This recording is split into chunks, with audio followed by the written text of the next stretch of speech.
বসে বাইনাল কবরাইন, দুইটা কবরের মাঝখান দিয়ে রাসূল যাচ্ছে। কত বছর আগে, কোনো ঠিক ঠিকানা নাই। তখন আমার রাসূল বলতেছে, কবরের ভিতরে কি হচ্ছে আমি নবী? সাহাবায়ে কেরাম বলছে, কি হচ্ছে? সে আযাব হচ্ছে। ডানের কবরেও আযাব, বামের কবরেও। এটার নাম বর্তমান। এটার নাম কি? এখন কবরে আযাব হচ্ছে, এটা কি? বর্তমান। তখন সাহাবায়ে কেরাম বলছে, লিমাজা, কেন আযাব হচ্ছে? 500 বছর আগে, 1000 বছর আগে কি করছে? এটার নাম অতীত। কিন্তু আমার নবী বলছে, এই কবরে যিনি আছে উনি গীবত করত, এই কবরে যিনি আছে উনি ভালো করে পবিত্র হইতো না, অপবিত্র থাকতো। 1500 বছর আগে কি গুনাহ করেছে এটাও আমার নবী জানে কি জানে না? তাহলে অতীতও জানে, বর্তমানও জানে। এখন এটা জানার পর আমার রাসূল কি করলেন? একজন সাহাবীরে বললেন, সাহাবী, খেজুর গাছের ডালটা কাটো। কিসের ডাল? খেজুর গাছের ডাল নিয়ে আসলেন। আমার নবী ডালকে 2 ভাগ করলেন। 2 ভাগ করে একটা কবরের মাঝখানে আরেকটা ডাল, আরেকটা কবরের মাঝখানে দিলেন। সাহাবায়ে কেরাম বললেন, এটা কি করলেন? আমার নবী বললেন, এগুলো শুকানো পর্যন্ত আল্লাহর জিকির করবে। এই কবরের উপরে এই খেজুর গাছের ডাল যতদিন জিন্দা থাকবে ততদিন আল্লাহর জিকির করবে। এই আল্লাহর জিকির করার কারণে আমার আল্লাহ কবরের ভেতরের আযাব হালকা করে দিয়ে দিবে। তাহলে ভবিষ্যতে কিভাবে সমাধান করতে হয় এটাও রাসূল জানে কি জানে না? এটার নাম ইলমে। আসমানে কি আছে আমি দেখতেছি, দেখি না। কবরের ভিতর কি হয় আমি দেখতেছি। এগুলো সব বানাইছে কে? আল্লাহ। কত গ্যালাক্সি, কত গ্রহ, কত উপগ্রহ, কত জিনিস রয়ে গেছে, এগুলো আমাদের পক্ষে দেখা সম্ভব? এখন সবগুলো বানাইছে কে? আল্লাহ। তাহলে আল্লাহ সবচেয়ে বড় গায়ব। আল্লাহর এখানে কেউ দেখছে? চাঁদের দেশে গেলে চাঁদ দেখা যাইতে যায় না?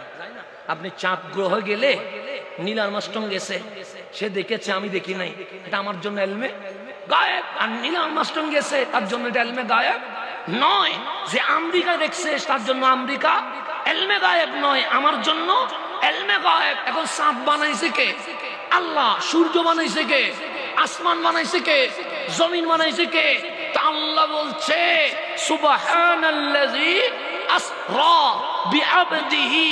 আমার হাবিব শুধু জমিন নয়, আসমান নয়, আজকে আমি আল্লাহ আমার হাবিবকে মেহমান বানায়া মেরাজে নিয়ে যাব। মালিক কেন? লিনুরিয়াহু মিন আয়াতিনা, আমার নিদর্শন দেখানোর জন্য। তা আল্লাহ হাবিবকে আল্লাহ নিয়ে যাচ্ছে কোথায়? মেরাজে। কারে দেখানোর জন্য? আল্লাহরে দেখানোর জন্য। এখন বলেন, আল্লাহ দেখা আমাদের পক্ষে সম্ভব? দেখেছেন কখনো?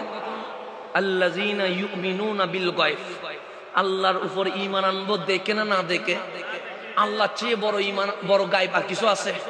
আসমান এটা আল্লাহর সৃষ্টি, জমিন এটা আল্লাহর সৃষ্টি, উপরে যা আছে আল্লাহর সৃষ্টি, নিচে যা আছে আল্লাহর সৃষ্টি, সামনে যা আছে আল্লাহর সৃষ্টি, পিছনে যা আছে আল্লাহর সৃষ্টি। যখন হাবিব মেরাজে গিয়া কারে দেখেছে?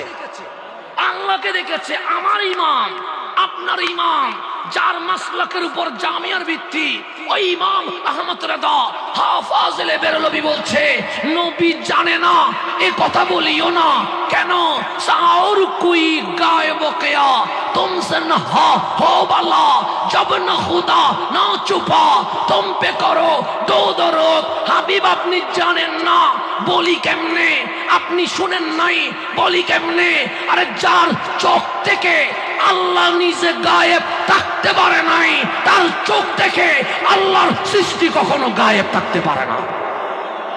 যে আল্লাহরে দেখেছে, और कोई गायब किया तुमसे न हो वाला जब न खुदा ना चुपा। যেখানে আল্লাহ পর্যন্ত আপনার চোখ থেকে কি হয় নাই, গোপন হয় নাই, সেখানে আল্লাহ সৃষ্টি গোপন হবে কেমনে? যিনি আল্লাহ দেখে ফেলেছে তিনি আল্লাহর সৃষ্টি দেখবে না, এটা কখনো হইতে পারে?